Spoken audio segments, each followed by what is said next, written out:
All right, welcome back. Hopefully you put down some gratitudes and you took some time to do this. You know, we do this so that we can get more power from the gratitudes. Gratitude eliminates fear. And sometimes when we start our day, you know, the unknown or, oh, can I do this again, comes up right as we do it. So I hope you took time to do that. Julie, thanks for posting in the chat box your gratitude. That is awesome.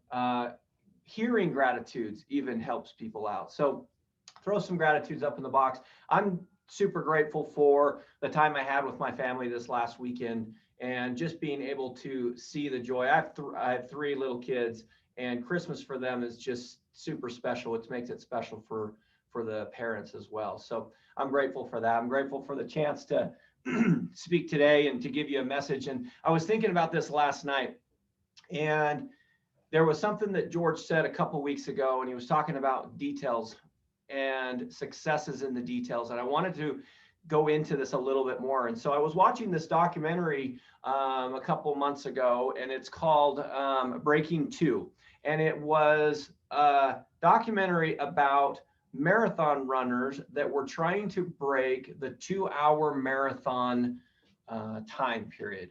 And if anybody on this call today is a runner of any sort, that's an amazing feat. And we haven't been able to do it for a really long time.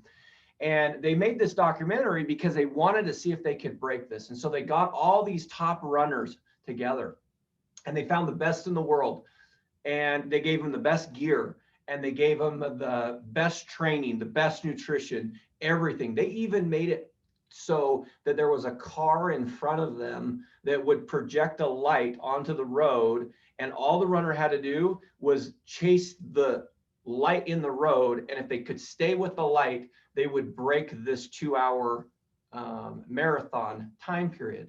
And the documentary is like a 2-hour documentary, and they went through all the training, everything, and they trained for over a year to get to this point. Now, these are top-notch athletes anyway, so they're not ones like me that, you know, if I can break 4 hours, I'm ecstatic about it. But these are ones that this is what they do for a living. They're the winners. They're the ones that they're going out there and doing this.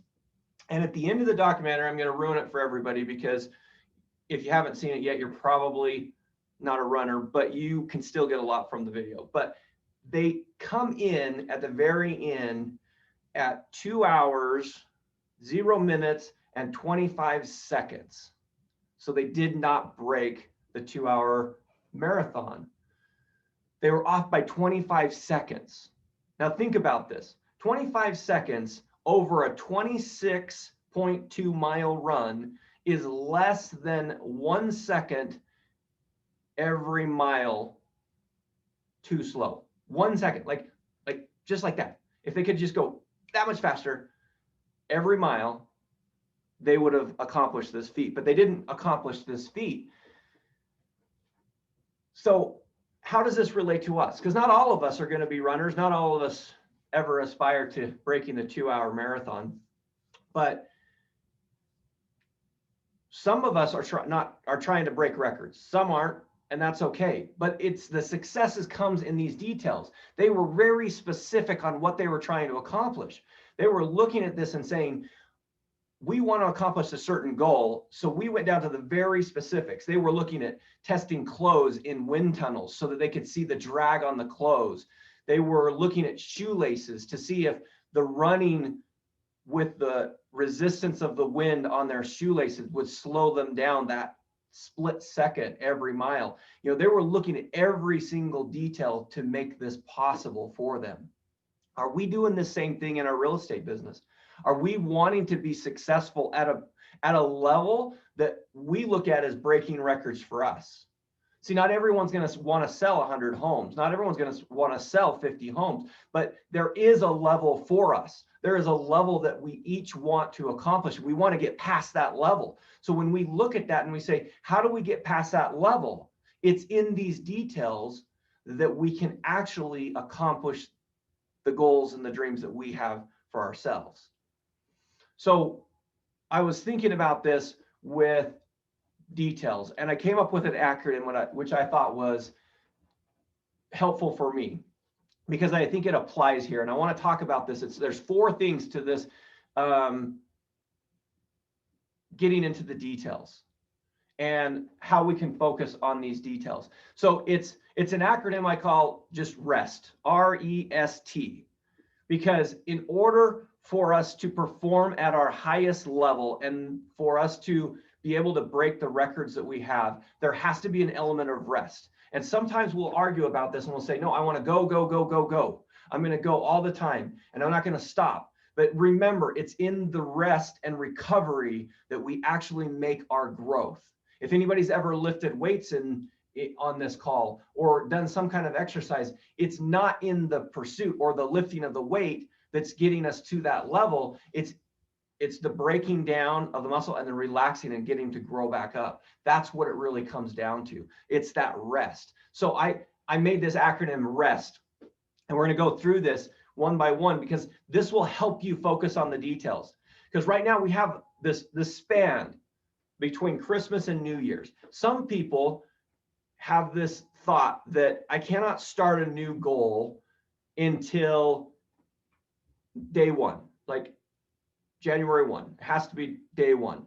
And for Russ, who I know is listening on this call, he has a problem with his Diet Coke. He loves his Diet Coke, and he will not stop or start a diet until it's got to be a Monday that he starts a diet, or it's got to be the first of the month on a Monday and everything. So some of you are going to be in that frame. I know it. So you're going to wait until January to get your business going and have that time. And that's fine if you decided that. Some of you want to get a head start on it, and that's fine too. All of us have that desire, but we can focus this week on these details and get ourselves in a position that we are ready to succeed at a high level. Okay, so rest. The first one is review. Okay, this is one that I think that a lot of times we forget to do at the end of the year or end of a project or end of a listing, a presentation. We forget to do some reviewing. Okay, reviewing, I ask myself specific questions. So like, let's take this whole year, 2020, and let's review this real quick. Okay, I want you to think about your year. Obviously, we had some major events that happened, and we had some, some people had some really hard times. Some people had the best years of their lives. Everybody had some kind of a level of uncertainty that came out of this year. So what happened this year?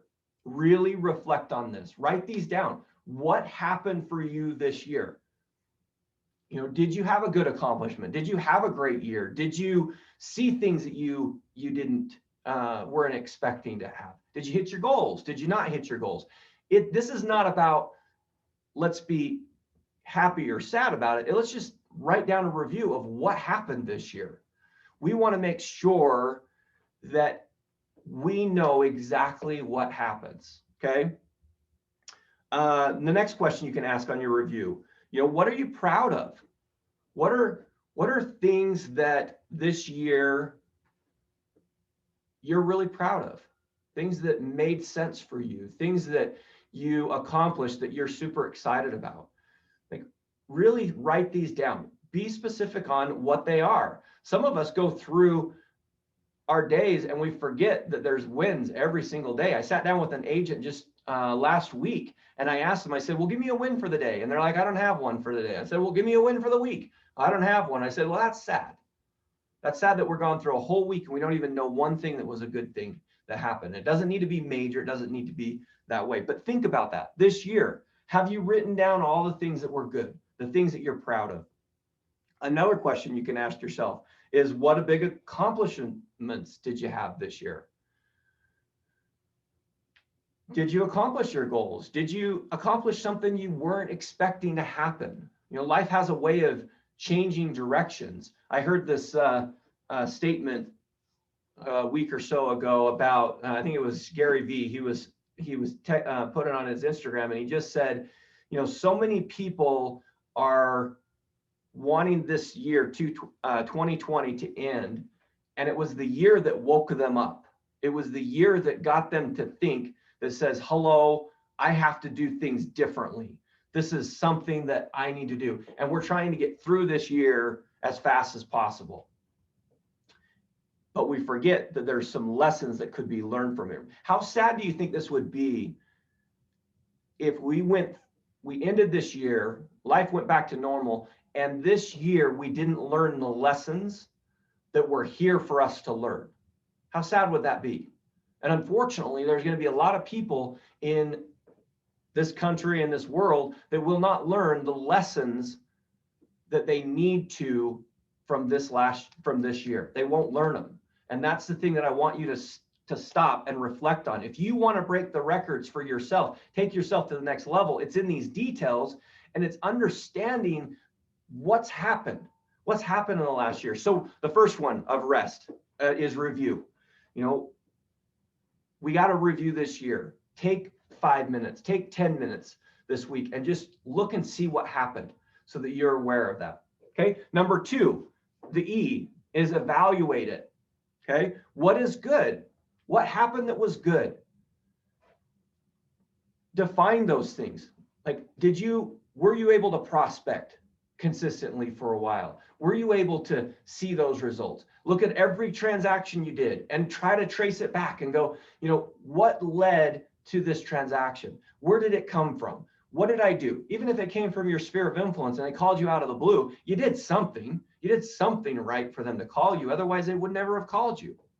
Look at those and evaluate what was good and what was bad. We can learn from 2 different groups.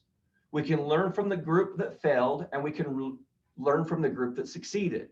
Jim Rohn always talked about, he says, if you had somebody who failed at life, failed at everything they did, made all kinds of mistakes, and was a complete loser, I would love to go to his seminar. And he would laugh for a second and he'd say, look, if he failed that many times and he was a complete loser, I would go there and I would take copious notes, because I want to know exactly what not to do in my life to make this happen, my success happen. We can learn from both examples. So when you're evaluating this year and you're looking at what this year is, don't just evaluate all the good things you did, but evaluate some of the things where you made some mistakes, where things happened to you where you're like, okay, well, that didn't work out the way that I planned it to.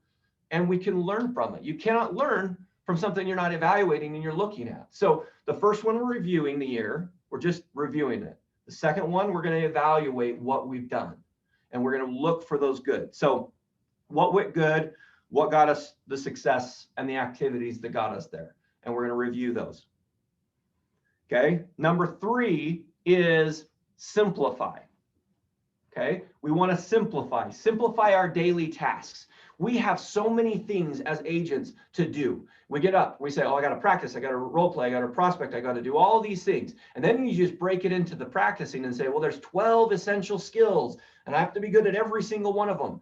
Yes, we will get good at everything that we need to and that we focus on. But when we focus on everything, it's like me taking my kids to a Baskin Robbins and saying, hey, 31 flavors, which flavor do you want? And they go, I don't know. Well, now I have a daughter, real quick, and I think she's listening today, but she just likes vanilla. So it's super easy just to say, just get her vanilla. Everything else doesn't matter. But when we have these choices and we have a lot of great things we need to do, and when we say to ourselves in real estate, I need to get good at listing presentation, buyer's presentation, objection handling, all of these things, we get into this paralyzed mode and we don't actually move forward. So when we talk about simplifying, we're simplifying some of these decisions that we need to make on a daily basis so that we can move forward and we can make progress in the things that we want to move forward in. And we can focus on each one of those 12 steps throughout the year, but let's just focus on one. Let's get good at this. Let's focus on the things that are most important right now. Same thing with this breaking 2. They were focusing on, one person's focusing on the clothes, one person's focusing on the shoes, and they're trying to just tweak little things to get there. I think of this simplify, like the example of a Mark Zuckerberg. Okay, he only wears one color of shirt because he doesn't want to have that decision to make in the morning. He wears a black shirt. That's it. He wakes up, grabs the same t-shirt out. Well, I think he has like probably 25 of the same t-shirts, but he doesn't have to think about that. There's this real thing in our subconscious, in our mind, that when we have to make decision after decision after decision, it wears us down to the point where we stop making good decisions. So when we simplify things in our life, we, put our gym clothes into our car so that all we have to do is roll out of bed, put some shoes on, get in the car and go to the gym. We don't have to make a lot of decisions, and we can make better decisions throughout the day. I heard this story once where there was a guy that wanted to lose weight. He was overweight. He wanted to lose weight. And he changed one thing that he had noticed was a big problem for him. And he decided that he was going to start going to bed at 9 o'clock in the evening. That's it. He wasn't changing anything else he did. He just wanted to go to bed at 9 o'clock in the evening. Well, what happened was he found that when he would eat after 9 o'clock, he would just snack and he would eat in the evening. That was his coping mechanism for the stress that he had. He was a stress eater. So he would just eat and eat and eat. And so all he did was change his time, made it simple for him. He was asleep, so he didn't have to make the decision to eat. And that's what he ended up doing, was making that happen. Does that make sense? It wasn't a huge thing that we had to change. It was small things that make the biggest difference in our business. So number 3 is simplify. Simplify your daily tasks. Don't make your day complicated with, should I prospect today? Should I practice today? Should I exercise today? Those things need to be in our schedule. We just put them in there and just move forward so that you don't have that challenge and you don't start making poor decisions at the end. Okay, and the last one of rest is track. Now, I'm analytical. I love to track numbers. To me, numbers tell a story. And when you can see that a number tells a story, you'll get the power of those numbers. Whenever you want to improve something in your life, if you track your progress while you're doing it, you're going to see these small, simple details that will make the biggest impact in your business. That's how we focus on details. We start tracking these little things. So in this movie, in this documentary, they were tracking the speeds. They were tracking what the heart rate was doing. They were tracking what the lungs were doing. They were tracking all of these things so that they can make small little tweaks. The thing that's interesting about most agents that I meet, it's not these big major changes that they need to change.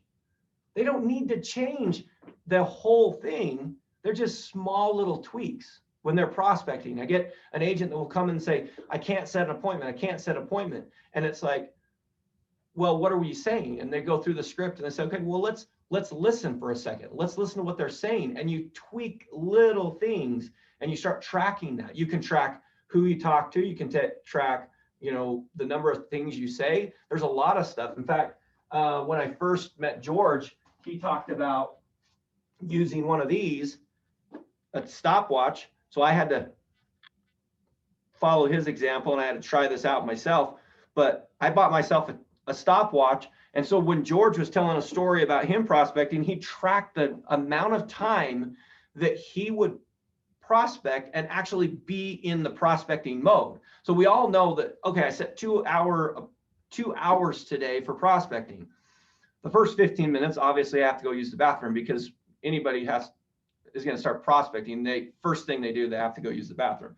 I don't understand that, but that just seems like the thing. The second thing was we have to fill up our water, because we definitely don't want to get thirsty, and our voice to go out when I'm prospecting. So I have to fill up the water, which means I have to go to the water cooler, which means the other agent who's supposed to be prospecting is at the water cooler, which means I have to tell them about the weekend. So then when I actually get prospecting, it's 30 minutes into it. And then I start prospecting and I call the first person and it's not an answer. And I call the second one, there's no answer. The third person's no answer. And then I got to tell the neighbor that, man, the numbers aren't any good today because, well, there's nobody's answering. And then I might talk to somebody and they're not nice to me. And do you see what's going on here? I'm prospecting. I said I'm trying to prospect for 2 hours. And then at the end of this prospecting, I say, well, I prospected for 2 hours, and guess how many people I talked to? I talked to 4 people. But I'm happy because I prospected for 2 hours, but in reality, I didn't. So George got one of these things and he started, I'm going to track what I do. So every time somebody would come up and talk to him, he would stop it and then he would talk to the person and they say, well, what are you doing? He'd say, well, I'm not making any money talking to you, and this is how much money I make. And by the end of the 2 hours, he might have 45 minutes on there and says, okay, well, I prospected 45 minutes, not 2 hours. This is called tracking your business so that you can improve on these details. So if you look at this and you say rest, okay, review, evaluate, simplify, and track. This is how you focus on the details. Okay, the details of weightlifting. You're resting, recovering, you're getting better, you're getting stronger. So you're resting here. If we can review what we've done, we can evaluate what we've done here and simplify it so we don't have to make these decisions and then track it at the end. We're going to start really focusing on some of these details. Any thoughts to that? Throw a thought up there in the comments. Let's get a couple thoughts on this rest, focusing on details.